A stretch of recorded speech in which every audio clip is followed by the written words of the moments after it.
The job posting had been too good to be true. $30 an hour for overnight security at a historic cemetery. No experience required, immediate start. Standing at the wrought iron gates of Old Fort Cemetery at 11 p.m. on a Tuesday in October, I was starting to understand why they were so desperate for applicants. The place looked like something out of a horror movie. Fog rolled between weathered headstones that tilted at odd angles, and the ancient oak trees creaked overhead despite the still air. A rusted sign by the entrance read, "Established 1668," in letters so faded I had to squint to make them out. "You must be Heather." I spun around to find a man approaching from the shadows near a small security booth. He was maybe 65, with graying hair and the kind of weathered face that came from decades of outdoor work. His uniform shirt had Felix embroidered above the pocket. "Felix Gonzalez," he said, extending a calloused hand. "I'll be training you tonight." His grip was firm, but his hands trembled slightly. Up close, I could see deep lines around his eyes and a tension in his shoulders that suggested this job took more of a toll than simple night security should. 37 years I've been working these grounds," Felix continued, leading me toward the booth. "Started when I was your age.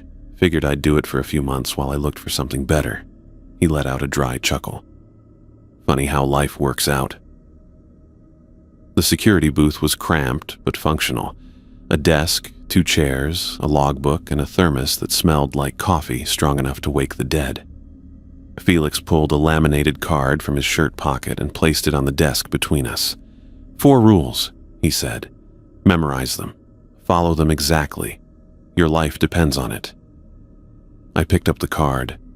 The typing was faded, probably done on an old typewriter decades ago. Rule 1. Maintain complete silence between 2:00 a.m. and 3:00 a.m. Do not speak, cough, or make any unnecessary noise during this hour.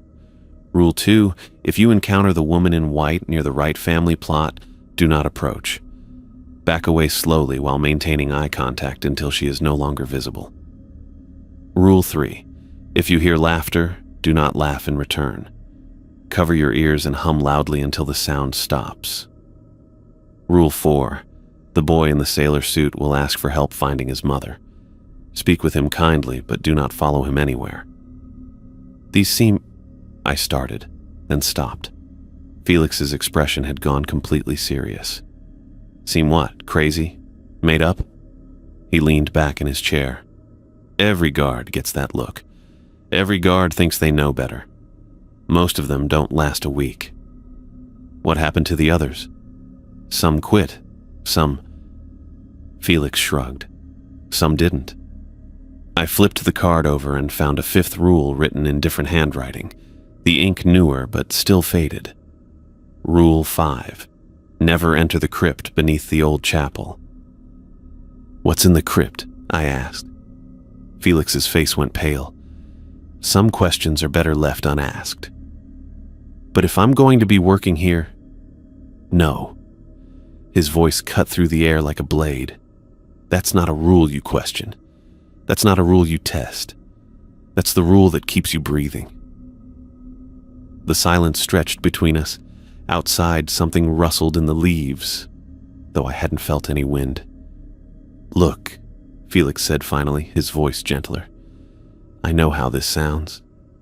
When I started, the previous guard gave me the same speech, the same rules. I thought he was pulling my leg, trying to scare the new guy." He touched a scar that ran from his left ear to his jawline. "I learned better." "What happened?" "I got curious about Rule 5. He stood up and walked to a filing cabinet, pulling out a heavy-duty flashlight. "This is yours. Fresh batteries, LED bulb, military grade. Grip it tight. Dropping your light can be fatal." I took the flashlight, surprised by its weight. "Fatal how?" "The spirits here are old, Heather. Older than the cemetery. Older than the town. They've been here since before the first European settlers arrived, and they'll be here long after we're gone." Felix pulled a folded map from the desk drawer. "This is your patrol route. Stick to the marked paths. Avoid the areas marked in red.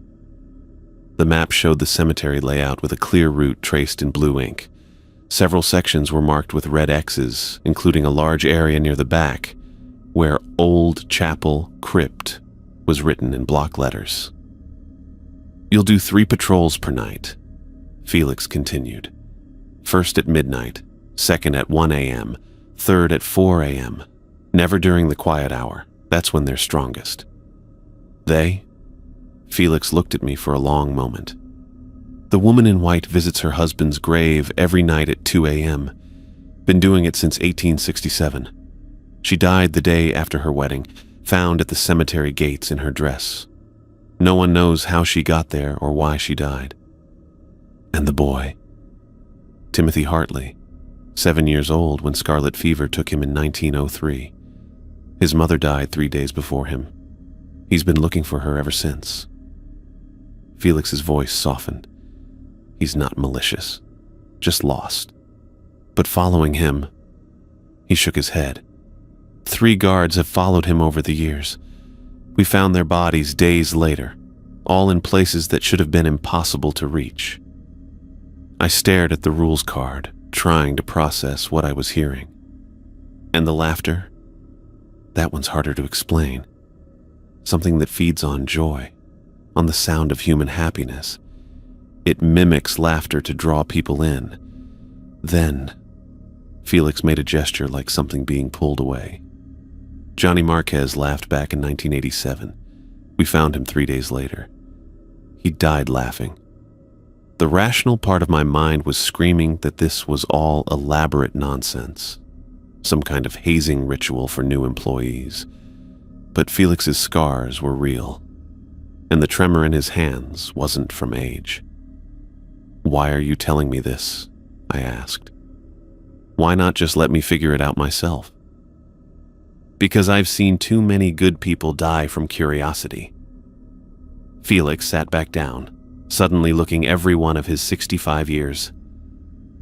The job pays well for a reason. $30 an hour, full benefits, no questions asked about your background. They can afford to be generous because most people don't last long enough to collect more than a few paychecks. But you did. I followed the rules. Every single night for 37 years, I followed the rules without exception, without testing them, without trying to understand why they existed. He pulled out his car keys. That's the only reason I'm still here to train you. Felix stood and walked to the door, then paused with his hand on the handle. One more thing.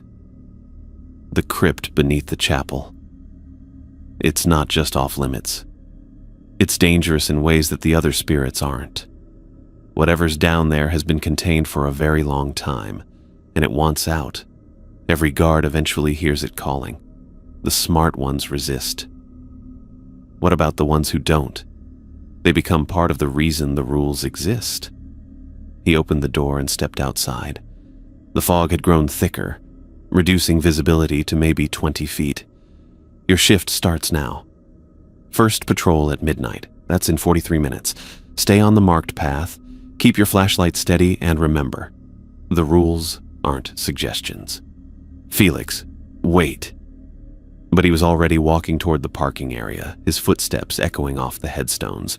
I heard a car door slam, an engine start, and then the sound faded into the distance, leaving me alone with the fog and the silence and the laminated card that felt like a lifeline in my sweating palm. I checked my watch, 11:17 p.m. 43 minutes until my first patrol. I sat in the security booth and read the rules again, trying to memorize every word. Outside, the fog continued to roll between the graves, and somewhere in the distance, I could swear I heard the faint sound of footsteps on gravel. The job paid well for a reason. Felix's words echoed in my mind as I gripped the flashlight and waited for midnight, already understanding that the next 8 hours would either prove him right or make me another cautionary tale for the next guard, if there was a next guard. I opened the logbook and found pages of entries dating back decades, each in different handwriting. Some ended with "end of shift, all quiet." Others stopped mid-sentence. The most recent entry, dated 2 years ago, was signed D. Hughes and contained only 4 words. Something knows my name. I turned to a fresh page and wrote, H. Murphy, first night, 11:17 p.m. Rules received and understood. Then I sat back to wait for midnight, watching the fog swirl around headstones that were older than the country itself, and tried not to think about what might be watching me back. I fumbled with the flashlight as I rounded the corner near the Whitmore family plot, my fingers numb from the October cold. The thing was heavier than I'd expected, and my grip had gotten sloppy after 2 hours of carrying it around. The flashlight slipped. It hit the granite headstone with a crack that might as well have been a gunshot in the silence. The sound bounced off monuments and mausoleums, echoing back from every direction until I couldn't tell where it had started. Then it rolled down the slight incline, clanking against 2 more stones before coming to rest against a wrought iron fence. The silence that followed wasn't normal silence. It was the kind of quiet that pressed against your eardrums, that made you aware of your own heartbeat and breathing. Waiting silence. Then I heard them. Whispers. Soft at first, like wind through leaves, but there wasn't any wind. The voices spoke in something that definitely wasn't English. Syllables that seemed to stick in my throat just from hearing them. The sounds came from my left, then my right, then behind me. Getting closer. I pressed myself against the back of a tall monument, some Victorian thing with angels carved into the sides. The stone was ice cold, even through my jacket. I tried to control my breathing, taking shallow, silent breaths through my nose while my heart hammered against my ribs. Through the fog, I saw them. Shadows that moved wrong, not cast by anything, not following the rules of light and darkness I'd grown up with. They slid between the headstones with purpose, flowing like water but maintaining distinct shapes. Some were tall and thin, others squat and wide. All of them were heading toward the spot where my flashlight lay. I counted at least 6, maybe more. They circled the area where the sound had come from, moving in patterns that reminded me of hunting dogs following a scent. One shadow lingered longer than the others, its form more solid, more human-shaped than the rest. It turned slowly in my direction. I held my breath. The shadow stayed motionless for what felt like hours, but was probably only minutes. My lungs started burning. Black spots danced at the edges of my vision. Still, I didn't dare breathe. The human-shaped shadow tilted its head like it was listening. Then it drifted away to rejoin the others. The whispers continued for another few minutes, growing fainter as the shadows moved deeper into the cemetery. I waited until I couldn't hear them anymore, then waited another 20 minutes on top of that. My legs had gone stiff from staying in one position, and when I finally moved, my knees cracked loud enough to make me wince. I crept toward my flashlight, every step deliberate and silent. The thing was still working, its beam cutting through the fog at an odd angle. I grabbed it and checked my watch. 2:31 a.m. I'd been hiding for over 40 minutes. The quiet hour was almost over. The walk back to the security booth felt like it took forever. Every shadow looked suspicious now. Every rustle of leaves made me freeze. But nothing else happened. At 3 a.m. exactly, the oppressive silence lifted, replaced by normal nighttime sounds. Distant traffic, the hum of power lines, a dog barking somewhere in the neighborhood. I collapsed into the chair and opened the logbook with shaking hands. The pages were filled with entries in different handwriting dating back decades. Some were brief. End of shift. All quiet. Others were longer, describing encounters similar to what I'd just experienced. I found an entry from 1987. Dropped my radio during patrol. They came for the sound, stayed hidden until dawn. Note to self, grip everything tighter. Another from 1994. The whispers know when you're listening. Don't try to understand what they're saying. And one from 2003. Third time I've seen the shadows hunt. They're looking for something specific. Or someone. I flipped through more pages, looking for patterns. Most guards seemed to last a few weeks or months before their entries stopped. Some wrote "quit" as their final entry. Others just stopped writing. The most recent entries were from 2 years ago, signed D. Hughes. His handwriting started neat and confident, but grew increasingly erratic over several weeks. The final entries caught my attention. Day 23. Something's moving inside the crypt. Scratching sounds like fingernails on stone. Day 26. Knocked on the crypt door during patrol. Something knocked back, 3 times, just like I did. Day 28. It knows my name. I can hear it calling through the door. Dominic, Dominic. How does it know? Day 30. Going to check the crypt tonight. Need to know what's down there. If I don't come back. The entry ended mid-sentence. No more entries after that. I turned to a fresh page and wrote, H. Murphy, night 3, 2:47 a.m. Dropped flashlight near Whitmore plot. Shadows responded to sound. Stayed hidden until they left. Note, the whispers aren't random. They're hunting. I paused, then added, D. Hughes mentioned something in the crypt. Need to ask Felix about this. The rest of my shift passed quietly. I did my 4 a.m. patrol without incident, sticking religiously to the marked path and keeping my flashlight gripped with both hands. At 6 a.m., Felix's car pulled into the parking area. He looked tired as he walked to the booth, but his eyes were alert. How was the night? I dropped my flashlight, I said, during the quiet hour. Felix's expression went serious. What happened? I told him about the shadows, the whispers, the way they'd hunted for the source of the sound. Felix nodded along, like he'd heard similar stories before. You did good, he said when I finished. Staying hidden was the right choice. The shadows are drawn to sudden sounds, especially during the quiet hour. They're not malicious exactly, just curious. But their curiosity can be dangerous. What are they? Echoes, Felix said. Impressions left behind by people who died here over the centuries. Most of them don't even know they're dead. They just respond to stimuli. Sounds, movements, emotions. I showed him D. Hughes's entries in the logbook. Felix's face darkened as he read. Dominic was a good guard, he said finally. Smart, careful, followed the rules, but he got curious about the wrong thing. What happened to him? Felix closed the logbook. We found his body 3 days after his last entry. He was inside the crypt. How did he get in? I thought it was locked. It's not locked. Never has been. The only thing keeping that door closed is the good sense of the people who work here. Felix met my eyes. Dominic lost his good sense. But what's down there? Something that's been contained for a very long time.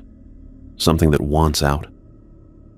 Felix stood up and walked to the window, looking out at the cemetery in the growing daylight. Every guard eventually hears it calling. The smart ones resist. And the ones who don't, they become part of the reason the rules exist. Felix gathered his things and headed for the door. Get some sleep, Heather. You've earned it, and remember, curiosity killed more than just cats in this place. I watched him drive away, then looked back at the logbook. D. Hughes had lasted 30 days before his curiosity got the better of him. I'd made it 3 nights. I wrote one more line in my entry. Survived first real encounter. Beginning to understand why the job pays so well. Then I locked the booth and walked to my car, trying not to look toward the old chapel where the crypt waited beneath the ground. I could feel it there, patient and hungry, knowing that eventually every guard heard its call. The question wasn't whether I'd be tempted to investigate. The question was whether I'd be smart enough to resist when the time came.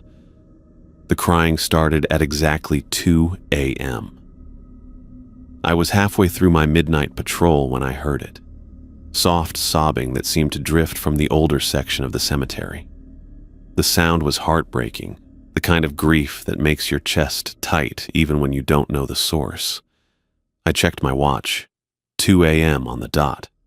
The quiet hour was starting. According to the rules, I should have been heading back to the booth by now.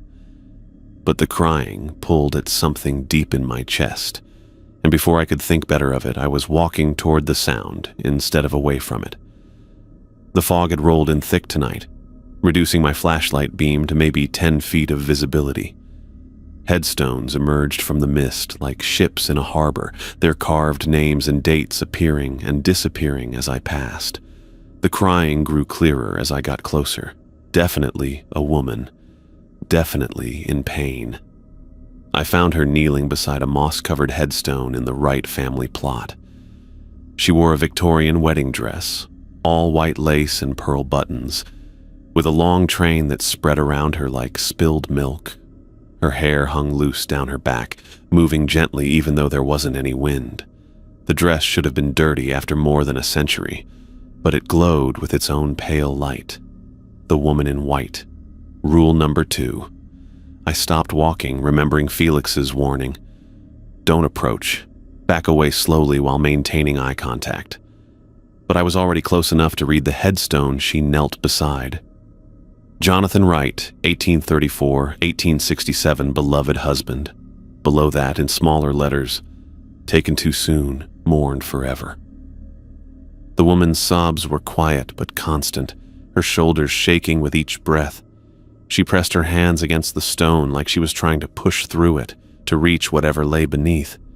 I should have started backing away immediately, should have followed the rules that had kept me alive for 2 weeks. Instead, I took another step forward, trying to see if there were other graves nearby, other clues about what had happened to this couple. The crying stopped. The silence hit me like a physical blow. No more sobbing, no distant traffic, no wind through the trees. Even my own breathing seemed muffled, like the air itself had gone dead. The woman in white began to turn her head. The movement was wrong, too slow, too deliberate, like a door swinging on rusted hinges. Her neck rotated further than any living person's could, a full 90 degrees, then more. I heard vertebrae popping, joints grinding against each other. When she finally faced me, I understood why the rule said to maintain eye contact. She had no eyes. Where they should have been were hollow sockets, dark and deep and somehow pulling at my vision. Looking into them was like staring into a well at midnight. You couldn't see the bottom, couldn't tell how far down they went. The darkness seemed to move, swirling like water, and I felt myself leaning forward without meaning to. My foot slipped on the wet grass. The small sound broke whatever spell those empty sockets had cast, and I jerked backward, nearly dropping my flashlight. The woman in white stood up. She moved like she was underwater, each motion flowing into the next without the small hesitations that marked living movement. Her dress didn't rustle. Her feet didn't quite touch the ground. She rose until she towered over the headstone, easily 6 feet tall, maybe more. She reached one pale hand toward me. Her fingers were too long, too thin, stretching like she could bridge the 15 feet between us, just by wanting it badly enough. Her mouth opened in what should have been a scream, but no sound came out. Instead, I felt the vibration in my bones, in my teeth, like standing too close to a church bell when it rings. I started backing away. 1 step, 2, 3. The woman in white followed, her feet, if they were feet, gliding over the grass without disturbing it. Her hand stayed extended, fingers grasping at air, and that silent scream kept reverberating through my skeleton. 4 steps, 5, 6. She was gaining on me, not walking faster, just somehow covering more ground with each movement. The distance between us shrank from 15 feet to 12 to 10, 7 steps. The woman in white stopped. She stood perfectly still, 1 foot raised like she'd hit an invisible wall. Her hand was maybe 8 feet from my face now, close enough that I could see the wedding ring on her finger, a simple gold band that caught my flashlight beam. Her mouth closed. The bone-deep vibration stopped. We stared at each other, me with my eyes, her with those terrible empty sockets. I could feel her trying to pull me forward, not physically, but something deeper. Like she was tugging at the part of me that wanted to help, that couldn't stand to see someone in pain. I took another step backward. The woman in white tilted her head, and for a moment she looked almost confused, like she couldn't understand why I wasn't coming closer, why her grief wasn't enough to draw me in. I kept backing away, one careful step at a time, never breaking eye contact with those hollow sockets.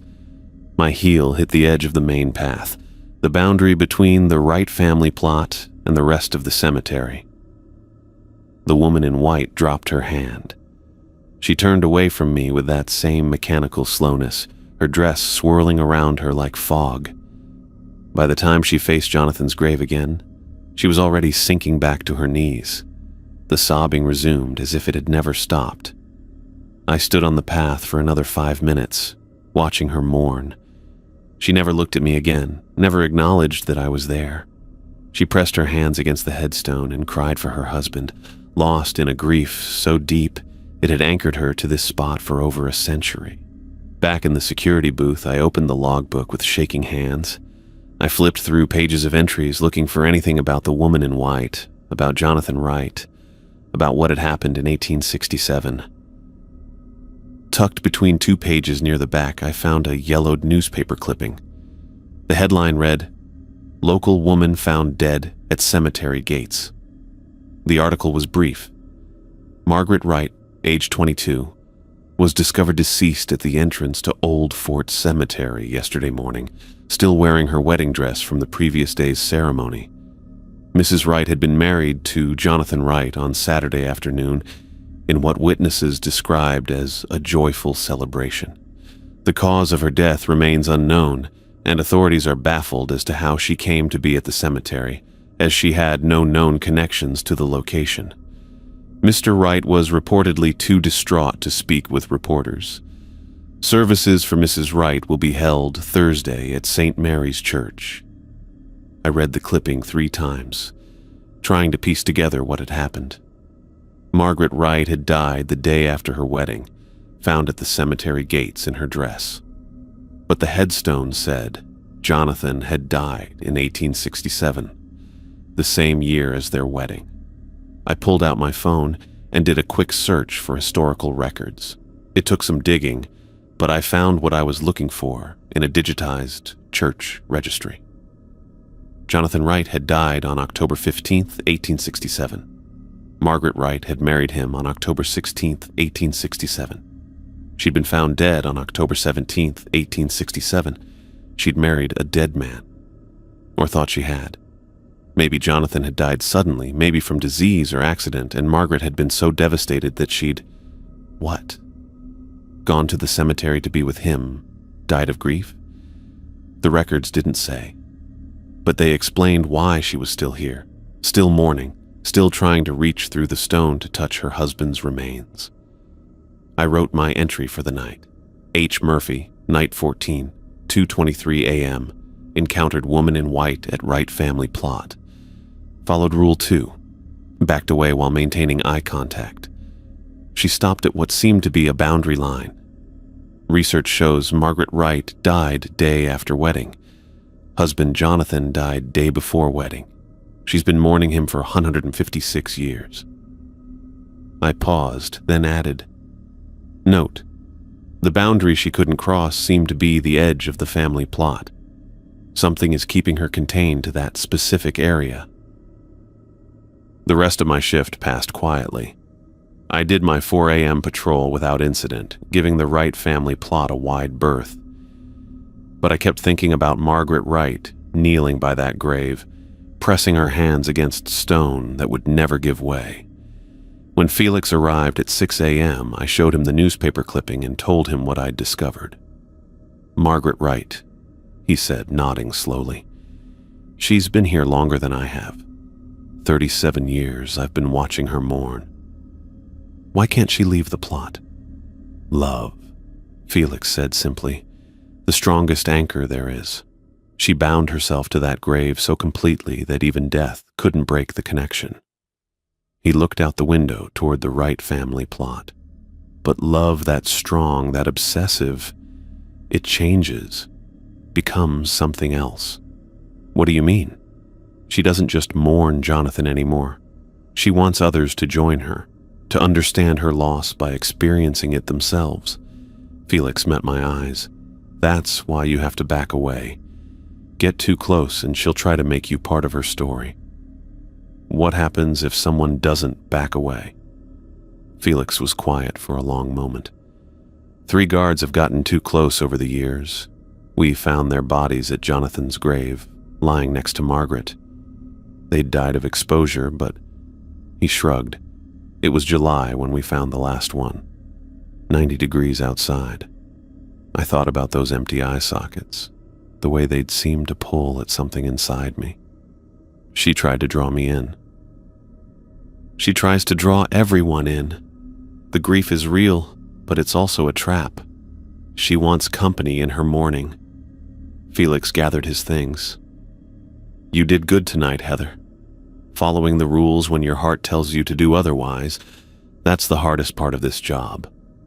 After Felix left, I sat in my car for a few minutes before driving home. I could see the Wright family plot from the parking area, just a dark cluster of headstones in the morning mist.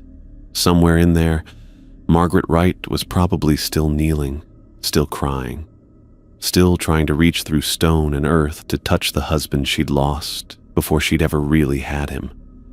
I started my car and drove away, but I couldn't stop thinking about her, about love so strong it survived death, and how something that beautiful could become something so dangerous. The job paid well for a reason. I was starting to understand that the reason wasn't just the supernatural encounters, it was learning to walk away from them. I pressed my palms against my ears and started humming "Twinkle, Twinkle, Little Star" as loud as I could manage.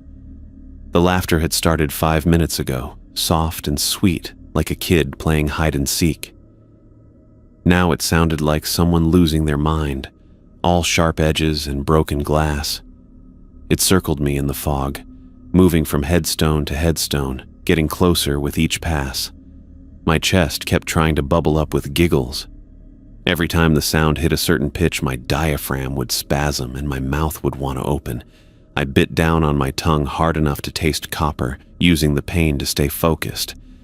"Twinkle, twinkle, little star," I hummed louder, the words vibrating through my skull. "How I wonder what you are." The laughter changed direction, coming at me from the left now. Through my peripheral vision, I caught movement that made my stomach drop. Not a shadow this time, something worse. The air itself was bending, rippling like heat waves, but in reverse, creating a distortion that hurt to look at directly. It had arms, sort of, long, reaching things that stretched and contracted as it moved, testing the space between us. I stumbled backward, still humming, still pressing my hands against my ears. The melody was the only thing keeping me anchored. Every time I paused to breathe, the laughter would surge forward, trying to fill the silence. "Up above the world so high," I sang under my breath, backing toward the fence line, like a diamond in the sky. The ripple followed me, staying just out of reach. I could feel it studying me, waiting for me to slip up, waiting for me to laugh back. My heel hit something solid, the iron fence around the Morrison family plot. The metal was ice cold even through my jacket, but it gave me something to lean against.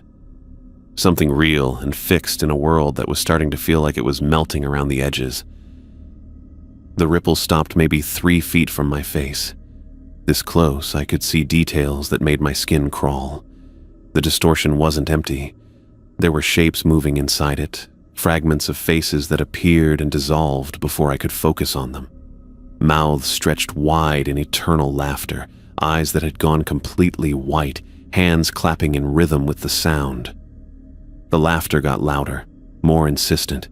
It wanted me to join in, wanted me to open my mouth and let it pour out of me until there was nothing left but the sound. I kept humming. Twinkle, twinkle, little star. The ripple reached toward me with one of those not-quite arms. I felt the temperature drop another 10 degrees. My breath came out in white puffs that the thing seemed to inhale, drawing them into its distorted center. How I wonder what you are. The arm thing stopped inches from my face. I could feel it testing my resolve, pressing against the barrier of sound I'd built around myself. The humming was all that stood between me and whatever had happened to Johnny Marquez in 1987. I started the song over, louder this time. My voice cracked on the high notes, but I kept going. The ripple shuddered, its edges becoming less defined. Twinkle, twinkle, little star. The laughter began to fade, not all at once. It retreated slowly, reluctantly, like it was being pulled away against its will. The ripple started dissolving from the outside in, the fragments of faces becoming harder to see. How I wonder what you are. By the time I finished the verse, the thing was gone. The laughter had faded to nothing. The temperature started climbing back toward normal, though my hands were still numb from the cold. I stayed pressed against the fence for another 10 minutes, humming softly to myself. My throat was raw and my ears were ringing, but I was alive. I was still me. When I finally felt steady enough to move, I walked back to the security booth on shaking legs. The logbook was open on the desk, and tucked between 2 pages was a folded piece of paper I hadn't seen before. Felix's handwriting, neat and careful. The laughing woman takes those who laugh back. Johnny Marquez laughed back in 1987. We found his body 3 days later. He died laughing. I sat down hard in the chair and read the note 3 more times. Then I flipped through the logbook until I found an entry from October 1987, written in Felix's younger handwriting. J. Marquez, day 12, found deceased at 6 a.m. near Whitmore Plot. Cause of death unknown. Body showed signs of extreme muscle strain consistent with prolonged laughter. Coroner ruled it a heart attack brought on by unknown stimulus. Note: Marquez had reported hearing laughter during previous shifts, but claimed it was friendly. Recommend adding rule about auditory encounters. Below that, in different ink, someone had added, Rule 3 implemented. No guard deaths from laughter since 1987. I turned to a fresh page and wrote my own entry. H. Murphy, night 23, 2:17 a.m. Encountered the laughing woman near Morrison Plot. Followed Rule 3, covered ears and hummed loudly. Entity manifested as visual distortion with reaching appendages. Maintained humming until it retreated. Note: the laughter is designed to be contagious.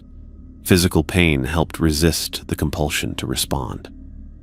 I paused, then added, Johnny Marquez died because he thought it was friendly. The laughter isn't malicious exactly, but it's hungry. It feeds on the response. The rest of my shift passed quietly. I did my 4 a.m. patrol without incident, though I gave the Morrison Plot a wide berth. Every few minutes I'd catch myself starting to smile for no reason, and I'd bite my tongue again to snap myself out of it. When Felix arrived at 6 a.m., I showed him the note and told him what had happened. He nodded as I described the ripple, the reaching arms, the fragments of faces. You did exactly right, he said. The humming creates a barrier. Gives your mind something to focus on besides the compulsion to laugh. What is it? The thing that makes the laughter?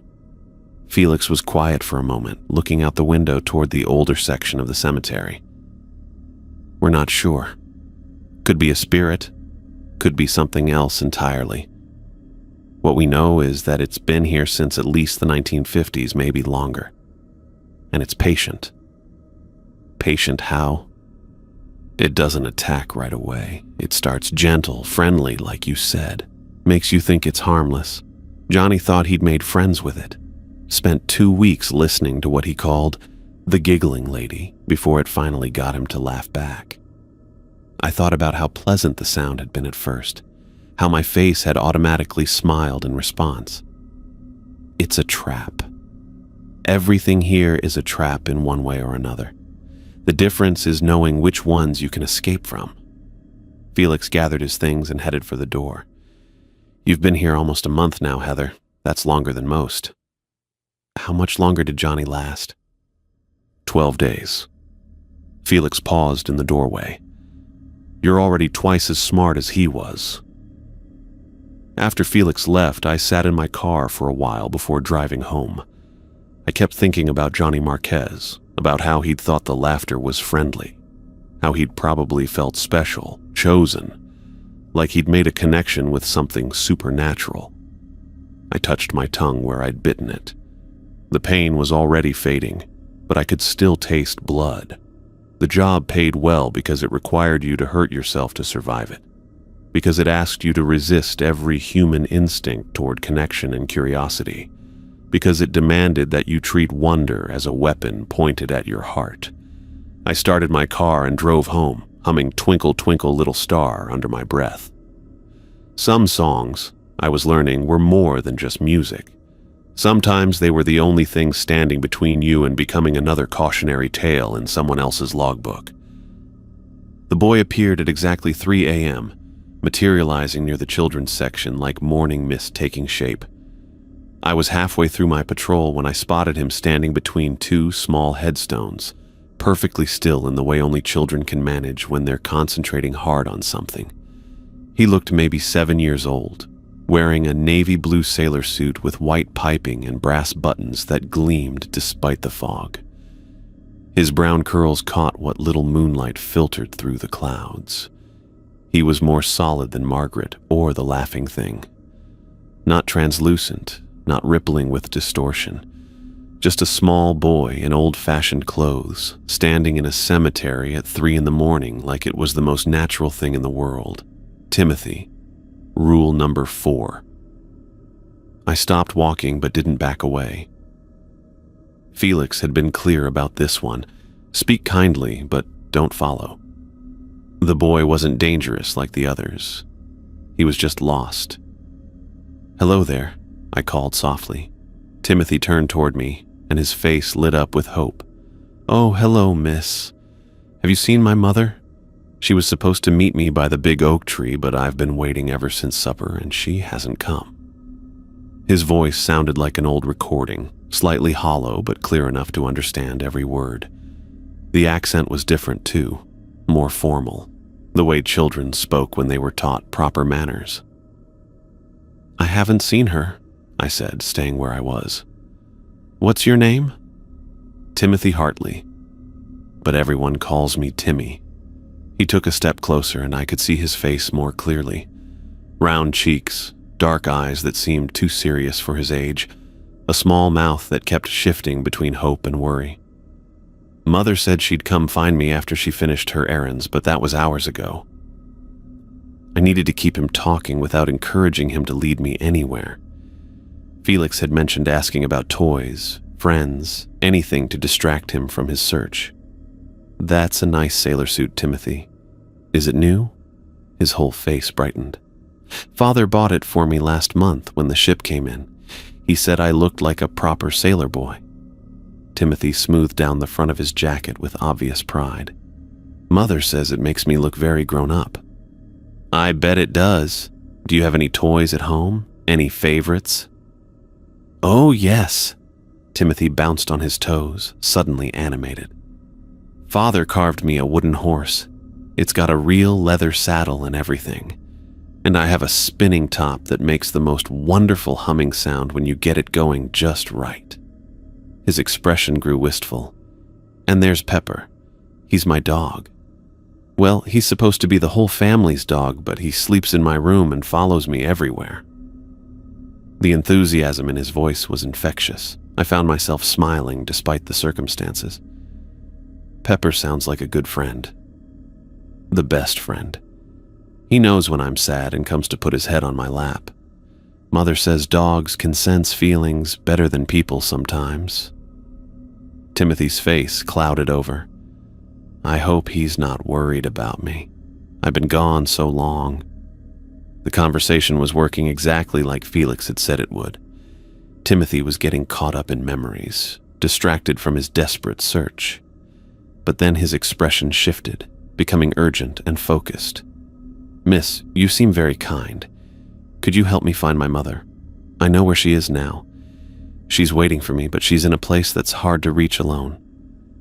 Timothy stepped closer, extending his small hand toward me. "Please? She's been waiting so long, and I think she might be hurt. She needs help." I looked down at his outstretched hand and felt something twist in my chest. The maternal instinct hit me like a physical blow. This child needed help, was asking for help, and every fiber of my being wanted to take his hand and follow him wherever he needed to go. "Timothy," I said carefully, "I have to stay at my post. I'm working, and I can't leave." "But she's not far, just past the old section, near the woods. She's trapped somewhere dark and cold, and she's calling for me." His voice cracked with desperation. "I can hear her crying." He reached for my hand again, and this time I didn't pull back fast enough. His fingers closed around mine, and the cold hit me immediately. Not painful cold, but something deeper, like touching silk that had been left in a freezer. His grip was surprisingly strong for such a small hand. "Please," Timothy whispered, and his eyes filled with tears. "She's hurt and scared, and I can't help her by myself. You're the first grown-up who's talked to me in so long. You're the first one who's been kind." The pull wasn't physical. It was emotional, psychological, hitting every protective instinct I'd ever had. My feet took a step forward before I even realized I was moving. This was a child in distress, asking for help finding his mother. How could I possibly refuse? But Felix's warning echoed in my head. 3 guards who followed Timothy were found dead days later in impossible locations. I dug my fingernails into my free palm, using the pain to anchor myself. "Timothy, I'm sure your mother will find you soon. Mothers always find their children." "But she's trapped." His grip tightened and the cold spread up my arm. "She can't get out by herself. She needs someone to help her, and I'm too small. Please, miss. Please come with me." The tears were real. The desperation was real. The love for his mother was absolutely, heartbreakingly real. But so was the danger. I gently but firmly pulled my hand free from his grip. The cold lingered for several seconds after we broke contact. "I can't leave my post, Timothy. I'm sorry." His face crumpled. The tears spilled over, and he began to sob with the complete abandon that only children can manage. "She's all alone," he cried. "She's been alone for so long, and she's scared, and I promised I'd bring help." Every instinct screamed at me to comfort him, to promise I'd help, to do whatever it took to stop those heartbreaking sobs. I bit down on my tongue hard enough to taste blood, using the pain to stay focused. "Your mother loves you very much," I said, my voice thick with emotion I couldn't quite suppress. "She wouldn't want you to be sad. She'd want you to be safe." Timothy looked up at me with red-rimmed eyes. "You really won't come?" "I really can't." He stared at me for a long moment, hope dying in his expression. Then he nodded slowly, wiping his nose with the back of his hand. "I understand. You have important work to do." The mature acceptance in his voice was somehow worse than the crying had been.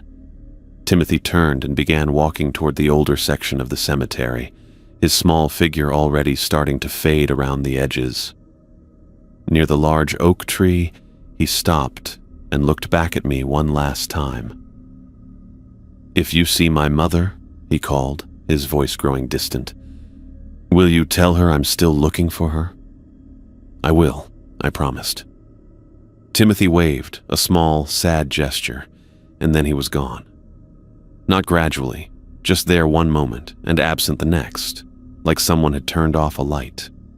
I stood alone among the children's headstones, my hand still cold from his touch. The maternal instinct was fading, but slowly, leaving behind a hollow ache in my chest.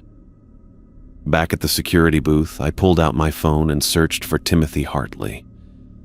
It took some digging through historical records, but I found what I was looking for in a digitized church registry from 1903. Timothy Hartley, aged 7, died October 12, 1903. Cause of death, scarlet fever.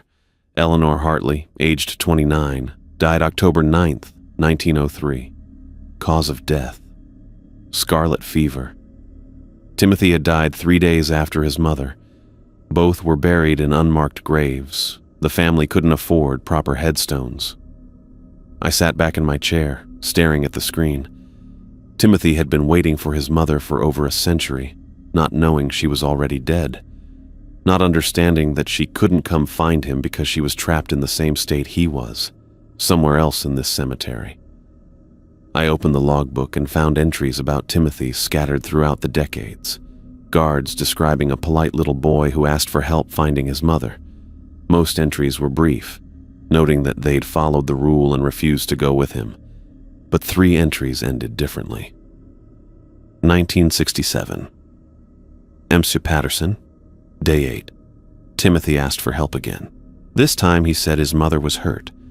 I couldn't leave a child's mother in danger, going to help him find her. The next entry was in different handwriting. M. Patterson found deceased near the old chapel. Cause of death unknown. Body showed no signs of trauma, but was discovered in a location impossible to reach without climbing equipment. 1983. R. Chen, Day 15. Timothy says his mother is trapped and crying. I can hear it too now, faint crying from the woods. A mother shouldn't suffer like that. Going to investigate. Again, different handwriting. R. Chen found deceased in the woods beyond cemetery boundaries. Cause of death, exposure. Body discovered in a ravine that local authorities confirm has been dry for over 50 years. 1995. S. Williams, Day 22. Timothy is getting more desperate. He says his mother has been calling his name. I've heard it too. A woman's voice calling Timothy from the old section. She sounds terrified. I have to help. Different handwriting. S. Williams found deceased near the Wright family plot. Cause of death unknown. Body discovered in a location that would have required passing through locked gates and climbing over a 15-foot fence. I closed the logbook and wrote my own entry. H. Murphy, night 35, 3:07 a.m. Encountered Timothy Hartley near children's section. Followed Rule 4. Spoke kindly, but did not follow. Timothy requested help finding his mother. Claimed she was trapped and hurt. Maintained position despite strong emotional compulsion to assist. Research shows Timothy died 1903, 3 days after Mother Eleanor died of same disease, both buried in unmarked graves. Note: Timothy's desperation appears to be increasing over time. I paused, then added, the guards who followed him weren't found in random locations. They were found near other spirits, the chapel, the woods, the Wright plot. Timothy isn't leading people to his mother. He's leading them to other supernatural entities. The rest of my shift passed quietly, but I couldn't stop thinking about Timothy, about a 7-year-old boy who'd been searching for his dead mother for over a century, not understanding that she couldn't come to him because she was just as lost as he was. When Felix arrived at 6 a.m., I showed him what I'd discovered about the 3 guards. You figured it out, he said, nodding approvingly. Timothy isn't malicious. He genuinely wants to find his mother. But he's been dead so long that he can't tell the difference between the living and the dead anymore. He leads people to other spirits thinking they're his mother, or thinking they can help him find her. The desperation makes him confused. He sees what he wants to see. Felix looked out the window toward the children's section. The tragedy is that his mother is probably here somewhere, but she's as lost as he is, and neither one can find the other. Why don't you just tell him where she is? Felix was quiet for a long moment, because knowing might be worse than hoping. Right now, Timothy believes his mother is alive somewhere, waiting for him. If he learned the truth, Felix shrugged. Some spirits move on when they find peace. Others become something else entirely when they lose hope. I thought about Timothy's tears, his desperate need to help his mother. So he just keeps searching forever? Unless someone follows him and doesn't come back. Then he gets a few years of thinking he's finally found help before the next guard starts working here. Felix gathered his things. You did the right thing, Heather. I know it didn't feel like it. After Felix left, I sat in my car for a while before driving home. I kept thinking about Timothy's small hand in mine, the cold that had spread up my arm, the absolute trust in his eyes when he'd asked for help. The job paid well because it required you to break a child's heart to save your own life. I started my car and drove away, but I couldn't shake the image of Timothy walking alone toward the oak tree, still searching for a mother who'd been dead for over a century. Some kinds of love, I was learning, were too strong for death to break, and sometimes that was the most dangerous thing of all. I stood before the crypt entrance at 3:17 a.m. on a Tuesday night in December, my breath forming white clouds in the frigid air. 2 months of following the rules perfectly had given me something I'd never expected to feel in this place: confidence. I knew how to handle Margaret's desperate reaching. I could resist Timothy's heartbreaking pleas.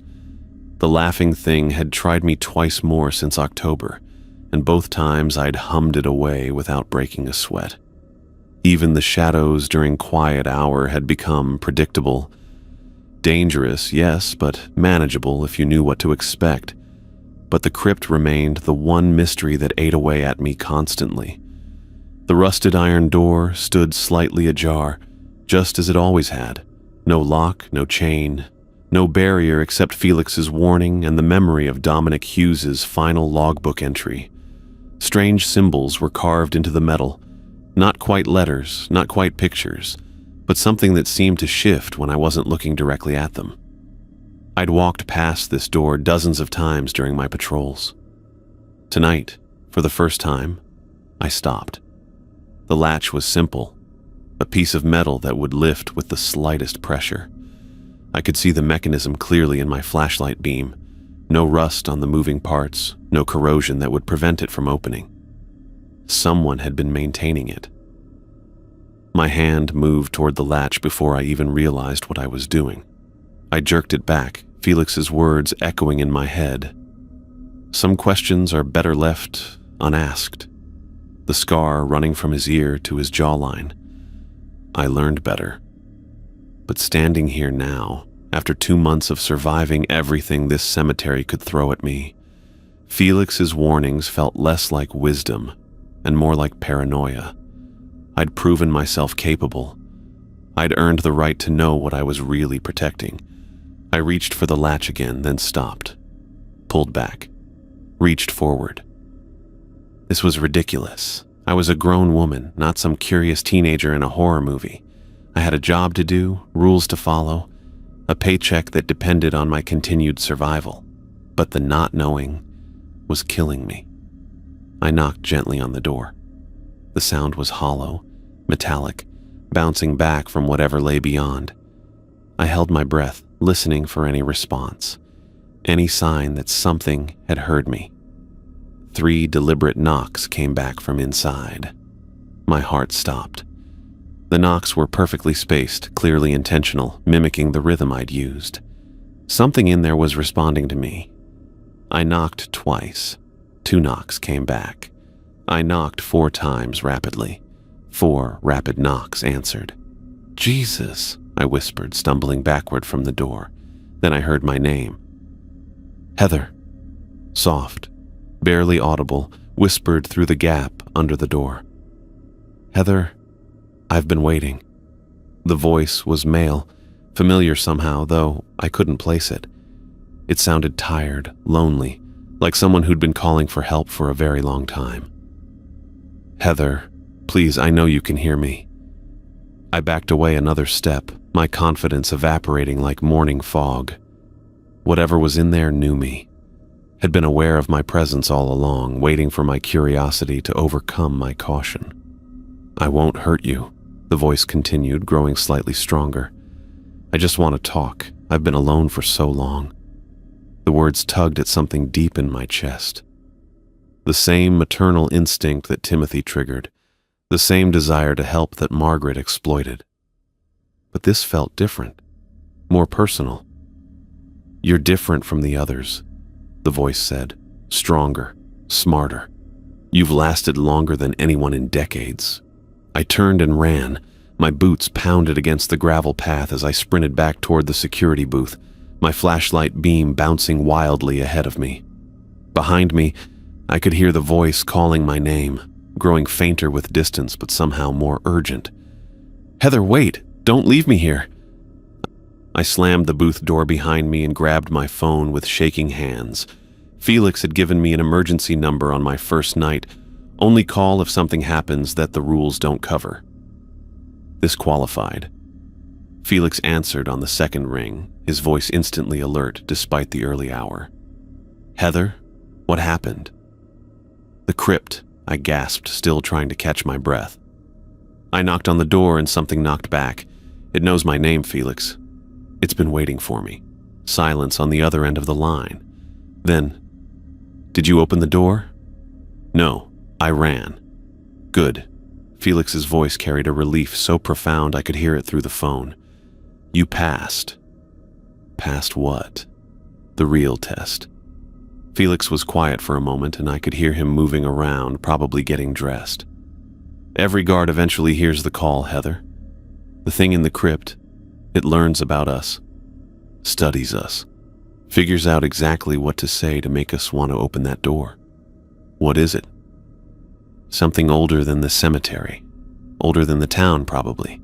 We don't know exactly what it is, only what it does." Felix's voice grew serious. "It feeds on those who enter willingly, not their bodies, their essence, their life force. It leaves behind empty shells that look human but aren't anymore." I thought about Dominic Hughes's deteriorating handwriting, his final entry about investigating the crypt. Hughes opened the door. Hughes opened the door. We found his body 3 days later, sitting in the security booth like nothing had happened. But his eyes were empty, completely vacant. He was breathing. His heart was beating, but there was nothing left inside. The image made my stomach turn. What happened to him? We had to put him in a care facility. He's still there, as far as I know. Alive, but not living. The doctors can't explain it. Felix paused. The thing in the crypt had been calling to him for weeks, pretending to be his dead father. Hughes wrote about hearing his father's voice, asking for help, begging to be let out. It told me I was different, stronger. It tells everyone they're special. That's how it works. It makes you feel chosen, important, like you're the only one who can help. Felix's voice carried decades of weariness. The truth is, it's desperate. It's been trapped in there for over a century, and it'll say anything to get someone to open that door. I looked out the booth window toward the old chapel, its silhouette barely visible in the darkness. Why don't you just seal the door permanently? Weld it shut or something? Because it needs to be able to open from the inside. Felix's answer sent a chill down my spine. The door isn't keeping something in, Heather. It's keeping something out. The crypt is a prison, and the thing inside is the guard. I sat down hard in my chair. What? The symbols on the door aren't decorative. They're a binding spell, older than anything else in this cemetery. The thing inside isn't trying to escape. It's trying to keep something else from getting in. Felix's voice dropped to barely above a whisper. And if it ever stops doing its job, if it ever abandons its post, what comes through that door will make everything else in this cemetery look like a children's story. The weight of that knowledge settled on my shoulders like a lead blanket. So the rules keep us safe from the spirits that roam the cemetery. But our real job, the reason this position pays so well, is to make sure no one ever opens that door. Not to help the thing inside escape, but to make sure it never stops guarding whatever's on the other side. I thought about all the guards who disappeared over the years, all the logbook entries that ended abruptly. How many people have opened it? In my 37 years, 4. Hughes was the most recent. Felix was quiet for a moment. The others? Let's just say the care facility has a special wing. And you've never been tempted? Felix laughed, but there was no humor in it. Every single night for the first 5 years, it called to me constantly, pretending to be my dead wife, my father, my brother who died in Vietnam. It knew exactly which buttons to push. What changed? I realized that some responsibilities are bigger than curiosity. Some doors are meant to stay closed, not because of what might get out, but because of what might get in. Felix's voice grew firm. You proved tonight that you understand that. You chose the known dangers over the unknown horror. I looked at the logbook on my desk, filled with decades of entries from guards who'd faced the same choice. Most had made the right decision. Some hadn't. The thing in there, I said. Does it suffer? I don't know. Maybe. But if it does, that suffering is the price of keeping something infinitely worse at bay. Felix's voice softened slightly. I know it's hard, Heather. The not knowing eats at you. But some knowledge comes with a cost too high to pay. How do you live with it? The uncertainty? By remembering that my job isn't to understand everything, it's to protect everyone. Felix paused. You've been here 2 months now. That's longer than most guards last. You've proven you can handle the spirits, resist the temptations, follow the rules even when they don't make sense. You're ready for the truth. Which is, this isn't just a job, Heather. It's a calling. We're not security guards. We're sentries. The last line of defense between the world and things that should never see daylight. Felix's voice carried a weight I'd never heard before. Every night you come back, every rule you follow, every time you resist the call of that crypt, you're saving lives. Thousands of them, maybe millions. I sat in the silence that followed, processing everything he'd told me. The cemetery around me felt different now, not just a collection of supernatural dangers to navigate, but a carefully maintained prison with me as one of its wardens. Felix? Yeah? The emergency number. How many guards have called it? In 37 years? You're the 3rd. What happened to the other 2? One quit the next day. Couldn't handle knowing the truth. Felix's voice grew sad. The other lasted another 6 months before the pressure got to him. He didn't open the crypt door, but he stopped coming to work. Just disappeared one night. And then we had to find someone else. Someone who could handle the responsibility without breaking under the weight of it. Felix paused. I think you're that someone, Heather. But the choice is yours. I looked around the security booth, at the logbook filled with decades of encounters, at the thermos of coffee that had kept me warm through countless cold nights, at the window that looked out over a cemetery full of spirits who'd become almost like neighbors. I'll be back tomorrow night, I said. I know you will. Felix's voice carried something that might have been pride. Get some rest, Heather. And remember, you did the right thing tonight. After Felix hung up, I sat in the booth for the remaining hours of my shift. I didn't do my 4 a.m. patrol. Instead, I stayed at my post watching the cemetery, thinking about the choice I'd made and the responsibility I'd accepted. When Felix arrived at 6 a.m., he looked older somehow, as if sharing the truth had aged him. How do you feel? Terrified, I said honestly, but also relieved, I guess. I finally understand what I'm really doing here. Felix nodded. The fear never goes away completely, but it becomes manageable, and the purpose makes it worthwhile. Felix, the thing in the crypt, does it know that I know now? Probably. It's been listening to our conversations for decades. But knowing the truth makes you stronger, not weaker. It can't manipulate someone who understands what's really at stake. I gathered my things and headed for the door, then stopped. "One more question. What's your real name?" Felix smiled, the first genuine smile I'd ever seen from him. "Leroy Gross." Felix is just what's embroidered on the shirt. He gestured to his uniform. "I've been wearing the same name tag for 37 years. Seemed easier than explaining. Why Felix? It means happy in Latin. Seemed like a good name for someone whose job is to keep the world from ending." Leroy's smile faded, though I haven't felt particularly happy in decades. I drove home as the sun rose over the cemetery, painting the headstones in shades of gold and amber. In my rearview mirror, I could see the old chapel growing smaller, but I knew I'd be back. Not because I needed the money anymore, though the pay was still good. Not because I'd grown attached to the spirits, though I had. I'd be back because someone had to stand watch. Someone had to make sure the rules were followed, the boundaries maintained, the door kept closed. I'd be back because I finally understood that some jobs were bigger than the people who did them. And I'd be back because, for the first time in my life, I was part of something that truly mattered. The crypt could call my name all it wanted. I'd never answer. Some doors were meant to stay closed forever.